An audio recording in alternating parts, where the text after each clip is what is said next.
Father God, we thank you, Panginoon. Tunay nga, Panginoon, that you are so good, Panginoon. You are so magnificent, Lord God.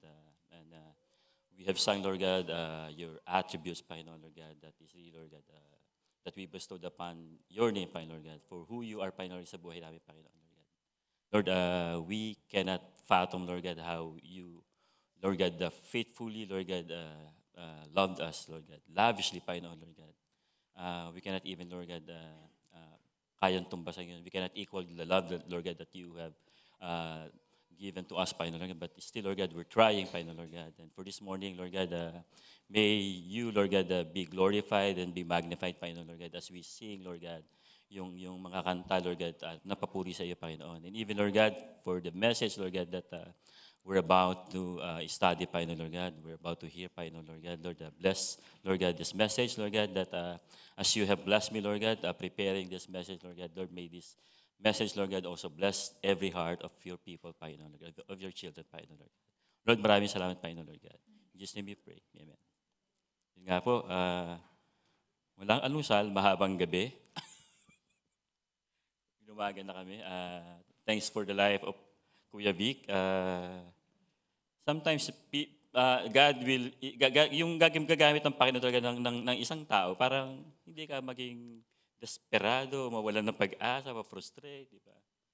And I thank God for the life of Kuya Vic, kasi may evangelism drive kahapon, and sabi ko sa kanya, na-share ko yata ito kay Vic, sabi ko, kung alam ko lang, Lord, na ang papagawa mo sa akin ganito, sana nung una pala nag-drive na ako.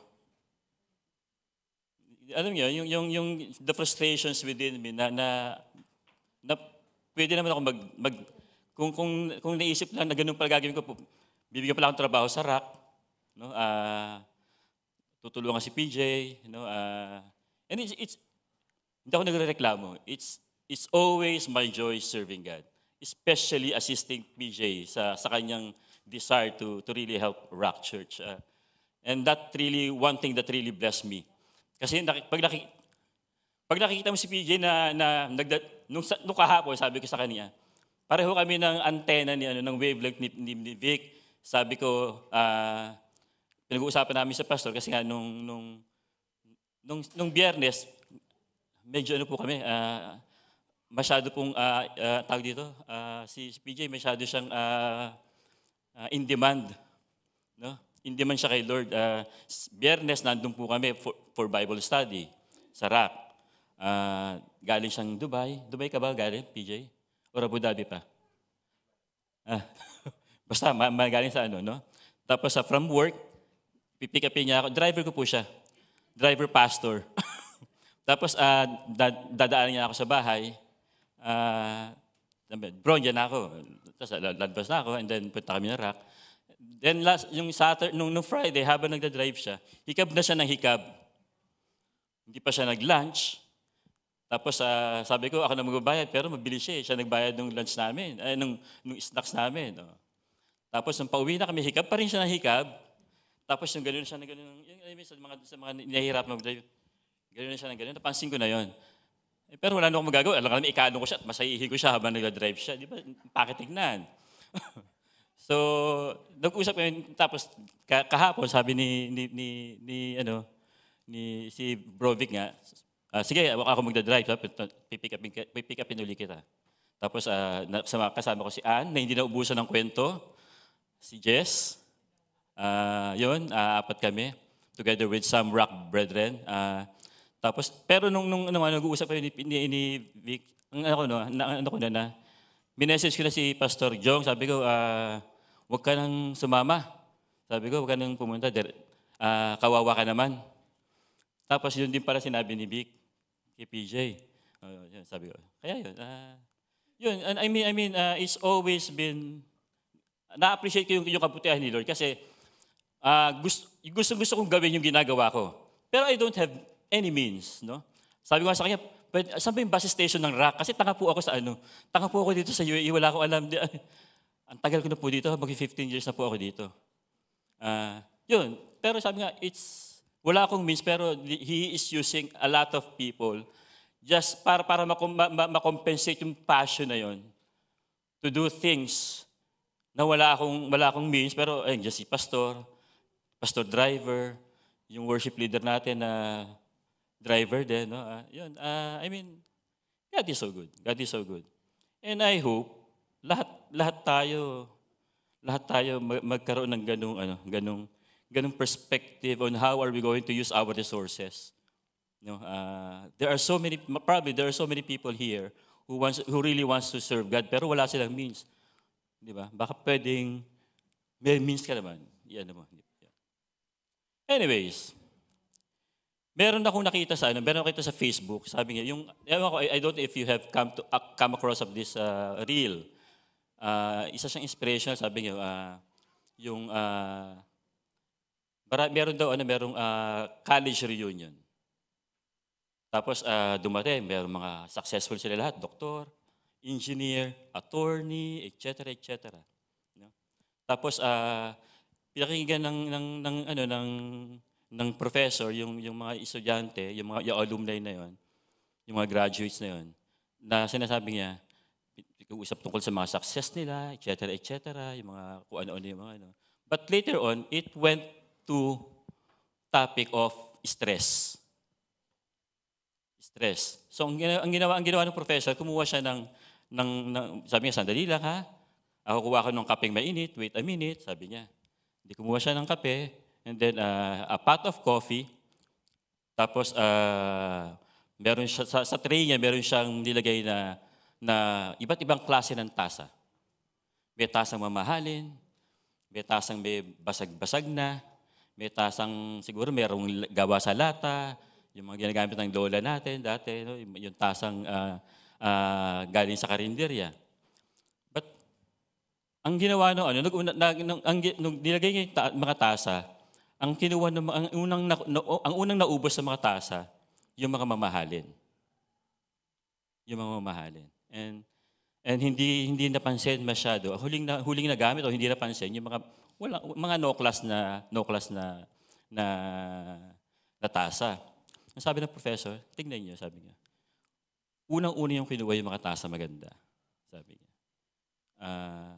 Hindi pinansin yung may mga bungi-bungi ng mag, yung mga lumang mag na galing lang sa karinderya. And sabi doon, it signifies, yung tasa, signifies kung paano tayo naghahabol ng success sa mga buhay natin. Di ba? We only wanted to have a taste of coffee. Does it matter kung ang kape ba ay nakalagay sa mamahaling lalagyan na mag o sa lata o sa basong galing sa karinderya? Does it matter? Will it give extraordinary taste? Di po ba hindi? And that's how our life is. No? We're always yung hinahabol natin, yung success, hinahabol natin yung fame, hinahabol natin ang wealth, hinahabol natin ang power, etc., etc. Where in fact, hindi mo naman talaga mahahabol yun. Ang dami nang tumanda sa UAE, ang dami natin kasama dito. Siguro, but come to think of it, hindi naman kahit naman makabili ka ng tasang maganda, lalagyan mo ng kape, will that suffice yung sinasabi mo satisfaction in life? Di ba hindi? It will never ever give you satisfaction. The only one that can give us satisfaction is the Lord our God. Di ba? Walang iba. That's why, sinasabi nga nung title natin Lord our great builder, we build, God accomplish. Side note ulit. Sabi nga, baka pwedeng God accomplishes? Sabi ko, hindi, meron niya, minsan may mga grammar tayo. Ako hindi magaling sa English Pero, sabi ko, hindi, meron niyang explanation talaga. Sabi nga doon, Lord, our great builder, we build, God accomplished. Sabi nga, we are building things in our lives. But, have you ever noticed, or were you able to check sa mga kaisipan ninyo, sa mga puso ninyo, that God has already accomplished all things. Di ba? Go back to Genesis 1 and 2. Bago pa tayo binigyan ng trabaho, nagtrabaho na si Lord. Di po ba?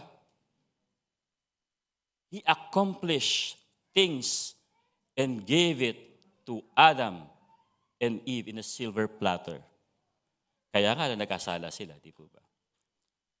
Yun, ibig sabihin, yung God has already accomplished things. The only thing we can do is to appreciate it, to modify it, but not for our fame, not for our glory, not for our power, but for His glory. Di po ba? Yun po yun.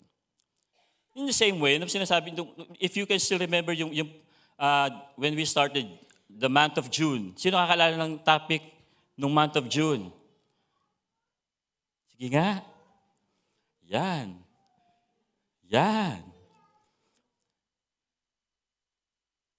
They are all in vain. Ano? Si PJ ang nag-preach. PJ, ulitin mo nga.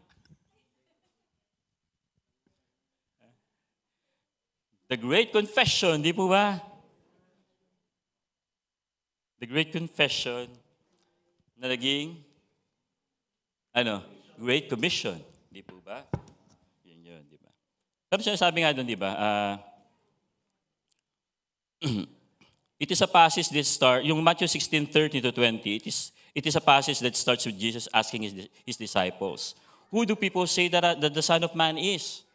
That in the process made Peter to have the confession in saying that Jesus is the Messiah, Son of the living God. While it shows that it was indeed a self-confession made by Peter, Jesus, on the other hand, explicitly mentioned that it was not just his own doing, but rather anchored on God's great revelation to Peter. Hence, Jesus said to Peter, "For this was not revealed to you by flesh and blood, but my Father in heaven."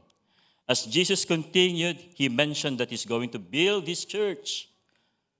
Even the church that we have today was already built and prepared by Jesus himself through sacrificially giving his life. Diba? Sabi nga, and I tell you, sa Matthew 16:18, sabi nga, and I tell you, you are Peter, and on this rock I will build my church, and the gates of hell shall not prevail against it. The self-confession made by Peter as well as the church that has been built and we have until now are all because of God's sovereign will, His sovereign purpose and divine providence. While it's true that Jesus specifically mentioned Peter's name when he spoke about building his church, it was made clear sa sermon na yun ni PJ that the church is not built on Peter's personality but on Jesus' identity. There's nothing on what we built that is beyond His lordship and kingship. We are just merely His tool. We are just merely the end consumers of what God has prepared for us, being His children.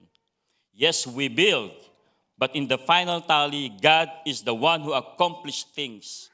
For God is our great builder, and we can read this in today's passage na binasa lang kanina, Psalms 127, verses 1 to 2. After the longest chapter in the Bible, which is, Psalms 119, di ba? Psalms 119 comes what we call ascent psalms, no? Starting from chapter 120 to 134. If you are familiar with the book of Psalm, you may have noticed that each psalm is starting from 120, chapters 120 to 134 begins with a song of ascents. And Psalm 127 is the 8th of the 15th ascent psalms in the book of Psalm. The word ascent in Hebrew is ma'alot, that means going up. No? There are two beliefs regarding ma'alot or steps. First, they believe that these ascent psalms represents the 15 steps leading up to the temple in Jerusalem. Second is the belief of the scholars that this psalm of ascent has something to do with the Israelites' pilgrimage in Deuteronomy 16:16, which says, 3 times a year, all your males shall appear before the Lord your God at the place that He will choose at the feast of leavened bread. For some translation, it's Passover, no? At the Feast of Weeks. For some translation, again, is about harvest, no? And at the Feast of Booths. In some translation, again, tabernacles or shelters. They shall not appear before the Lord empty-handed. Sabi dun sa Deuteronomy 16:16. Psalm 127 was both attributed to David and Solomon, the tandem of father and son. Si David ang tatay, siyempre, si Solomon ang anak, no? In fact, Bible translation showed its leaning by the given title, no? May iba, sinasabi, a song of degrees for Solomon and a song of ascents of Solomon, no? Yung isa for Solomon, yung isa of Solomon. For some, they believe that Psalm 127 was written by David, imparting it as a lesson for Solomon when it comes to the building of the house of the Lord. We can see their respective roles, no? We can read the intention of David in 2 Samuel 7 and God's response on such desire, leaving him a question, why have you not built me a house of cedar? No? But if we continue reading 2 Samuel 7, verses 12 to 13, it says, I will raise up your offspring after you. You shall come from your body, and I will establish his kingdom. He shall build a house for my name, and I will establish the throne of his kingdom forever. This word from the Lord remains to be true as David commissioned Solomon in building the temple. No, yung sinabi na yon, nangyari yun uli. No? Sa 1 Chronicle chapter 22, verses 6 to 11. No? Yung when David commissioned Solomon para ipatayo yung templo, no? yung the temple sa Jerusalem. What makes Psalm 127 possibly written by Solomon was the emphasis on vanity. No? Again, this is very, very popular word. Again, it was preached by PJ, no? Anong title noon? Ha? Anong title ng preaching ni Pastor?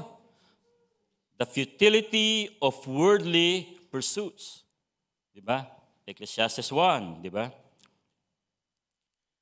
Same thing that has been written in the book of Ecclesiastes, no? Meaning yung vanity. No? In Psalm 127, verses 1 to 2, we can notice here the stress on this word by repeating the phrase in vain 3 times.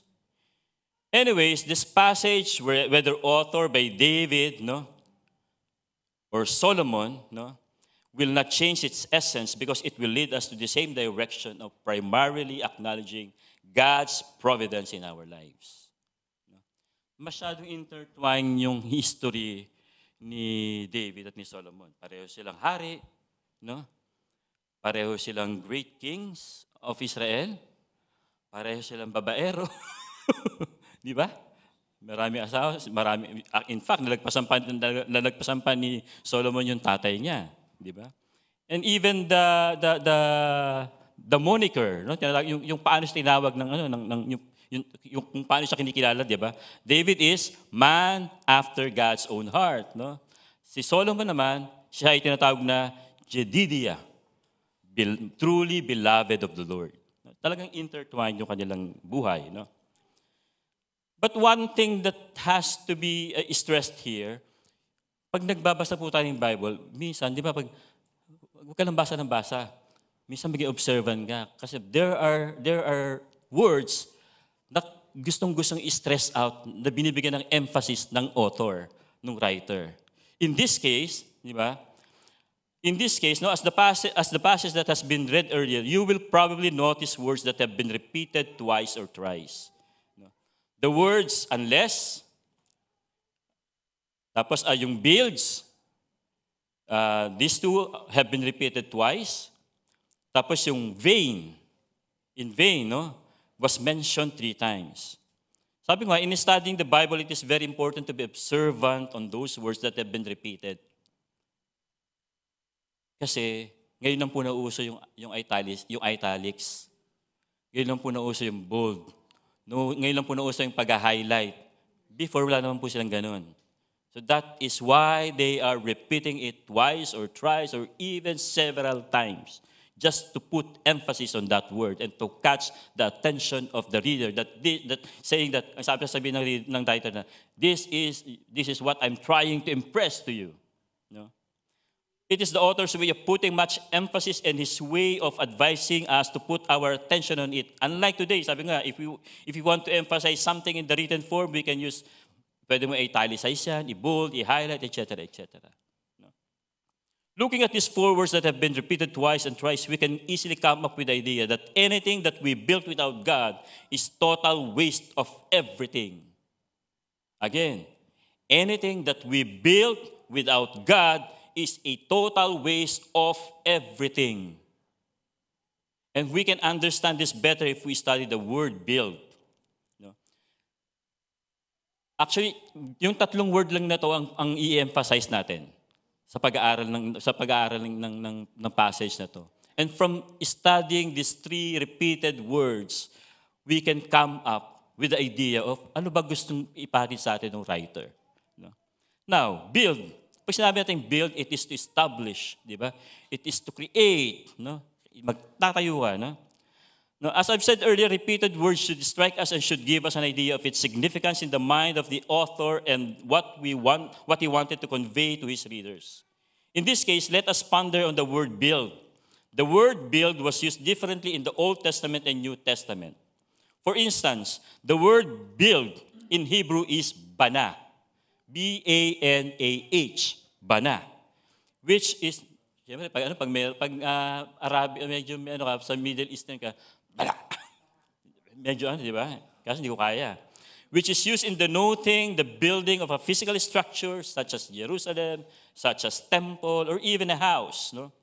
The word build or bana in Hebrew was also used to describe God's creation of Eve through Adam's ribs. No? Na mababasa natin sa Genesis 2, chapter 2, verse 22. Bana in its other usage could also mean strengthening, establishing, and causing to prosper. Yun yung sa Old Testament. No? In the New Testament, the word build in original Greek word is epoikodomeo.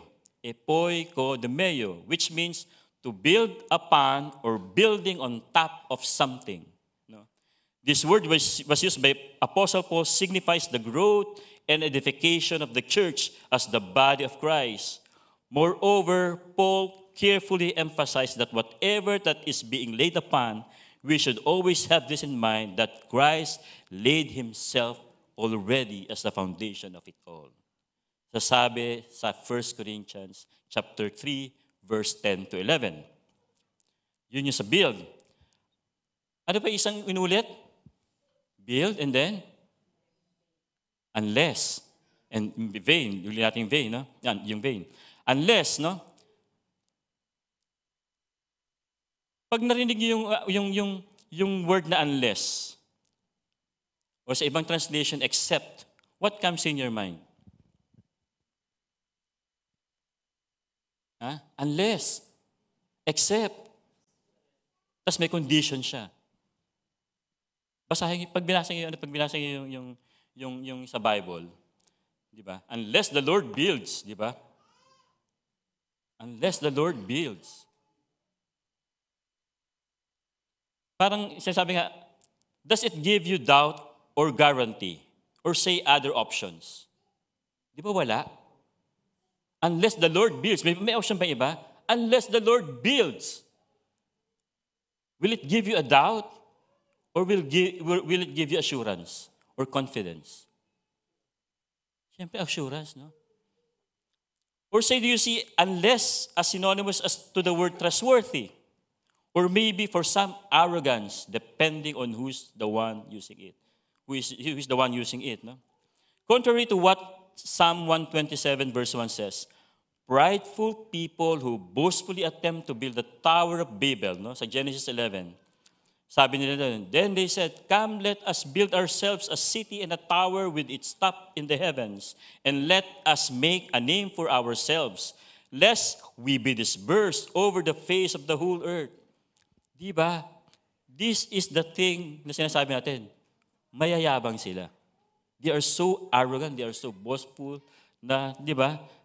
Sabi nga, yung kung paano natapos yung kwento na ito, di ba? They were not able to successfully accomplish what they really wanted to accomplish. Di ba? for the obvious reason of being so arrogant in building that tower for themselves and for the sake of their names. And we can hear aloud what Psalms 127 verse 1 says, unless the Lord builds the house, those who build it labor in vain. Di ba? Sabi nga, everything is totally wasted, that it even brings chaos into their lives, just like what happened doon sa mga nagtayo ng Tower of Babel, di ba? Nagkagulo-gulo sila.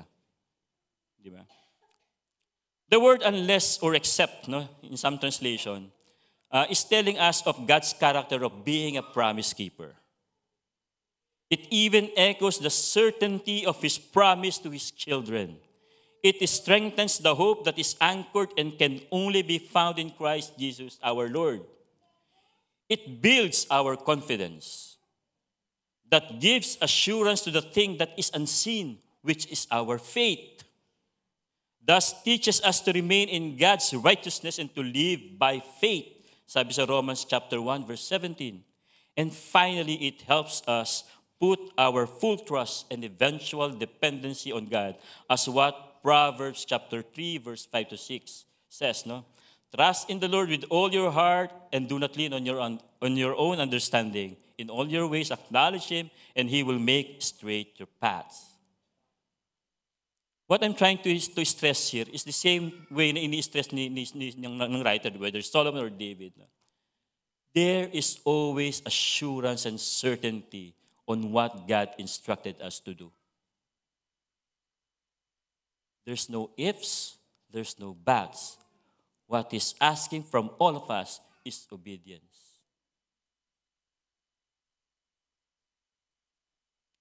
Now, the last word, in vain. No? In vain, sabi nga, yung sinabi niyo sa preaching ni PJ nung ano, it means meaningless, no? It's futile, no? It's a totally waste. No? It's a totally waste. The word in vain that the Psalter wrote 3 times in this passage is a result of man's toil and labor without God's presence in his life and depending only in his own skill and strength. It is only through the accomplished work of the Lord that our labor will not be put in vain. That as we exert our highest effort in making the magnum opus or the great work of our life, yung obra maestra natin, all the success that we wanted in our lives, all the dreams that we want to have, no? That we want to accomplish in our lives, no? Pag sinet aside natin si Lord, no? When we set aside the Lord, no? And the Lord is not working in us, the Lord is not working through us, the Lord is not working in us and not working with us, it will all be in vain. Diba? It will all be in vain. It's like attempting to get all the sands from the coastline with the use of our bare hands and everything will just slip away. Di ba? Pag meron ka bang nakitang namatay na dala niya lahat yung kayamanan niya? Meron. Wala, di ba? Naked you came, naked you will depart on this earth. Di ba? Kaya nga parang sasabi, I don't know, siguro dahil matanda na ako, sabi ko, wala na pag-asa ng Lord ng pangarap ko. Magtatrabaho na ako sa'yo. Di ba? I am almost 15 years in Petrofac. Many of you probably more than 20 years pa. Pero hindi humihinto sa pagtatrabaho. There's nothing wrong. There's no harm in doing your work. The only problem is when you set aside God. That even though you're receiving a lot of blessing, but in return, you are not giving your life to the Lord, it's a waste. It's a waste, no? Again, it is like attempting to get all the suns from the coastline with the use of our bare hands and everything will just slip away. Sabi ni Paul Washer, no, why would we want fame when God promises us glory? Why would be seeking the wealth of the world when the wealth of heaven is ours? Mga kapatid, huwag tayong magpaka-cheap. We keep on hearing the word eternal value, eternal value, eternal value. But we always want temporary things for our lives. Ang cheap natin. We have a God who is a great builder, who has already accomplished things. But here we are, doing all this toil, laborious work, simply to run after the dreams. Di ba? Para sa mga anak mo, para sa ganito, di ba? Ako isang panalangin ko sa anak kong bunso. Kasi wala na akong pag-asa sa dalawa. Kasi matanda na sila. But God grew up here in this church. And that is why my only prayer for him, matapos na ang kolehiyo, pero sabay sa pagtapos ng kolehiyo, he will have that desire of being a campus missionary. Kahit campus missionary lang. Masaya na ako dun. I don't want a child who have this degree of na pagmamayabang. I don't like that one. Mas gusto ko makita si Jag na makita ko na campus missionary siya. Kahit campus missionary lang na nagmi-mission sa campus and then pumupunta sa kung saan-saan. Kasi the assurance with me is yung buhay ng mga faithful na nakilala ko sa simbahan na to. How they were faithfully blessed by God, no? Na out of nothing, no? Walang-wala sila, pero they were so blessed because they have been so faithful. No? At siguro ganun din mangyayari sa anak ko. Hindi mo siya kumikita ng limpak-limpak na katulad nasa lipi katulad ng tatay niya. Wow, di ba? Panapatawa ko lang kayo. Pero it's meaningless. It's meaningless. Ang sinasabi ko, I think wag tayo magpaka-cheap. Because we have a great God. Kaya kasi sinasabi ko, si Jag, sabi ko, it is always my prayer. Palagi ko pinagdadasalan. Tuwing umaga, pag nakausap ko siya. I even mentioned it to his pastor sa church. Yan, sabi ko, sana one time makareceive ako ng message sa kanya na, Tay, I want to become a full-time campus missionary. Masaya na ako noon. I think I have accomplished a lot of things sa buhay niya. At sabi ko nga, hindi pababayaan ni Lord yan. Hindi na magugutom yun. Marami pwedeng kainan. Mamaya lang, may kainan tayo, di ba? So Solomon had written a long passage in the book of Ecclesiastes that is very much connected with the message of Psalm 127, explaining various things that we chase in our lives that only end up in vain. He emphasized this as he starts in Ecclesiastes 1:2. Vanity of vanities, says the preacher. Vanity of vanities, all is vanity. As he said, all is vanity, he enumerated various things in a man's life, such as one, the vanity of wisdom. Sabi niya, for much wisdom comes much sorrow. The more knowledge, the more grief. Sabi niya sa Ecclesiastes 1:18. Sa pang vanity, sinabi niya, vanity of self-indulgence, no? Na before recalling the great things that he has done, no, sa Ecclesiastes chapter 2, verse 4-10, King Solomon already declared his realization, saying, I said in my heart, come now, I will test you with pleasure. Enjoy yourself. But behold, this was vanity. It's meaningless. It's futile. And he repeated this in Ecclesiastes chapter 2, verse 11. Then I consider all that my hands had done, and the toil I had expended in doing it, and behold, all was vanity. Pangatlo, the vanity of living wisely. where Solomon said in Ecclesiastes chapter 2, verse 15 to 16, "Then I said in my heart, what happens to the fool will happen to me also. Why then have I been so very wise? And I said in my heart that this is also vanity. For of the wise as of the fool there is no enduring remembrance, saying that in the days to come all will have been long forgotten. How the wise dies just like the fool." Pareho lang ang pupuntahan nating lahat. Even if you're wise, even if you are fool, same death.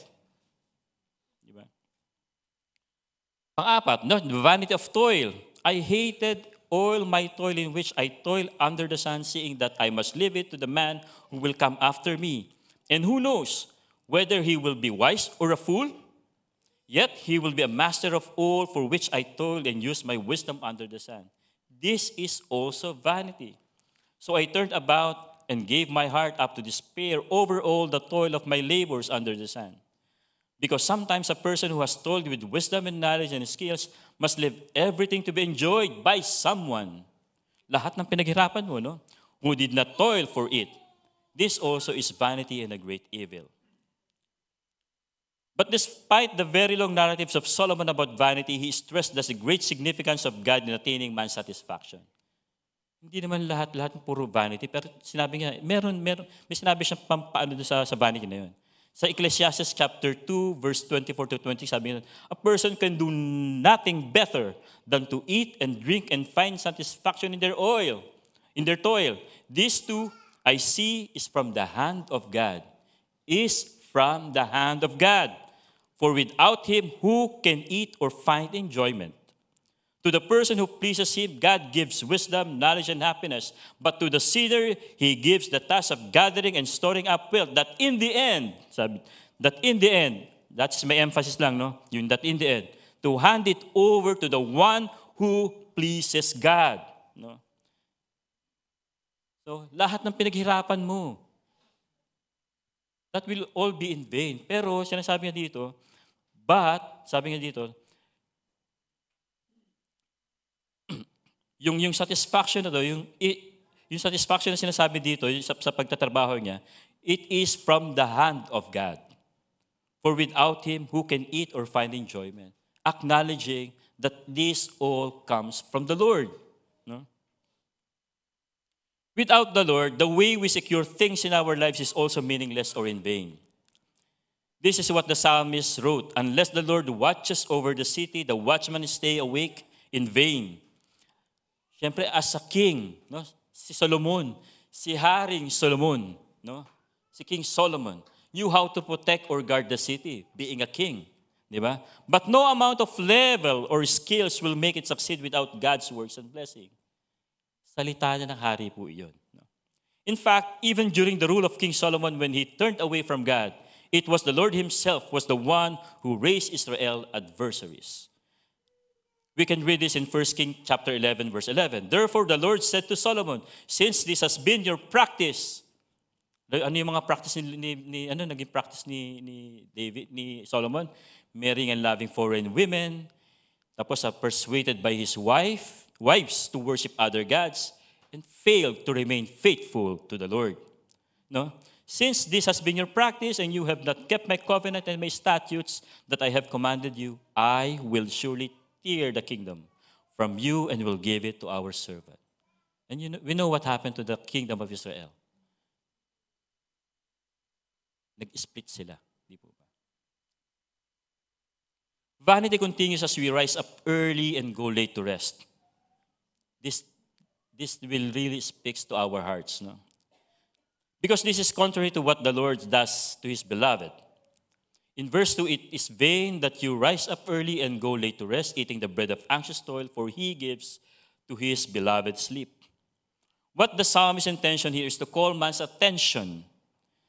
What the psalmist's intention here is to call man's attention of putting God in the sideline and depend solely on his own hard work and anxiety that showed reliance on self, and only to eat, in the end, only to eat bread of anxious toil. Di ba ang sakit nun? Trabaho ng trabaho. Actually, sakit natin yun, di ba? Me included when I was still young. Ngayon hindi na.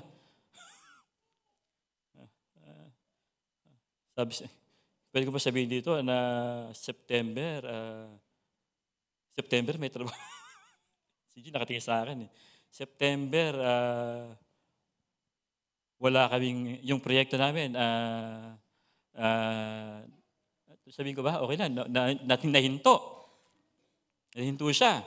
From September. Anong buwan na po ngayon? June. Patapos na June, di ba? Mag-July na. You know how God is so faithful to us?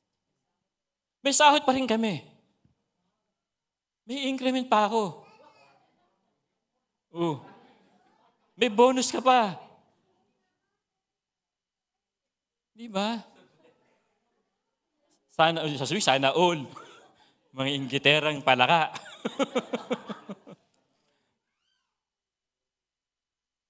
pero alam niyo po, it is a testament, no? It is a testimony sa buhay namin. Kahit kami kasi yung kasama ko hindi naman Christian, pero I always share something for him. Yung kung paano ka faithful yung Panginoon. Talagang sinasabi namin kasi yung kasamahan ko, ako na-increasean. Tapos bibigyan ng bonus. Yung kasamahan ko, wala nang kang trabaho, na-promote pa. Di ba? God is so faithful. If we will remain faithful to Him. Yun parang for the longest time na nasa Petrofac ako, nasa company ako, yung pinagtrabahoan ko. Iyan lang po yung pinagtrabahoan ko ever since na nagpunta ako sa UAE. Inayawan ko pa yan. Kasi galing ako Libya. Sabi ko yung sa Libya, every 6 months may bakasyon ako. Tapos every 6 months may increment ka, maganda yung bigay. Nagera, sige po, dyan na ako. Not knowing that God instores something beautiful for us. For me. Kasi demonyo po ako dati. But when I came here, I have this encounter with the Lord. And since then, may patambling-tambling, may minsan, pero He accomplished a lot of things in my life. That until now, kahit minsan ayoko na, pero no, just continue. Kahit minsan frustrate ka, kahit minsan you are in despair kasi wala kang kasama, no? The passions that you have to serve the Lord, walang sasalo. Sige lang, nandiyan naman si PJ eh. Nandiyan naman si Vic. Di ba? At mga ilan, di ba? In one commentary it says, long hours do not mean prosperous work. The evening meal may be put off till a late hour, and when the toil-worn man sits down to eat, he may eat bread made by bitter labor. But all is in vain without God's blessing. I don't know why we're still, though we know these things, we're still keeping ourselves sa pagkahabol. When is enough enough? Di ba? When is enough enough? Sa tao, lalo na't hindi mo kilala ang Panginoon, wala kang satisfaction. There will never be enough. Di ba? Ang simple nga yan eh. Yung satisfaction mo, pag hindi mo na-meet, or gusto mo ma-meet, di ba? Ang alam natin, yung greediness, no, it's not only greediness. It's because of man's pride. Man's arrogance. Ang yabang-yabang ng tao. Halimbawa, kung may asawa ka na, gusto mo mag-shota ng iba, it's not because greedy ka sa babae. Pare-pareho lang naman yan. Di ba? Gusto mo lang yun kasi hindi naman kayo, no? Hindi kayo. Wala dito noon. Kasi ako dati, ganun ako. Pero it's because of prideful. Pagiging prideful. Di ba? Or kung gusto mo yumaman ka na yumaman, di ba? Hindi naman dahil mataho talaga, hindi ka greedy. Hindi. It's because of pride. Everything is because of pride.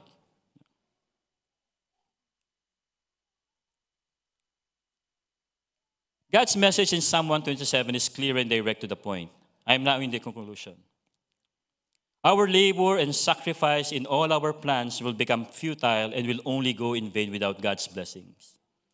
That to plan and putting God outside is equivalent to no plan at all and for its eventual failure. The psalmist has repeatedly conveyed that beyond toil and sacrifice, we must primarily rely on God's sovereignty and blessings. In John 15, di ba, sabi, Jesus Christ identified himself as the true vine, and we are his branches, that without him, we can do nothing. There are times that we go ahead and rush things that result in worries and anxieties. To make things worse, we set aside God and hastily do things according to our plan. But we need to put our focus back to God and remind ourselves of what Christ said in Matthew chapter 6, verse 33. Seek first the kingdom of God, and all these things will be added to us. As we entrust the Lord in building our house, in building our lives, in building our ministry, in building our church, in building everything in our lives, no? We are certain that the Lord will keep his eyes on the house and protect it from the attack of our enemies.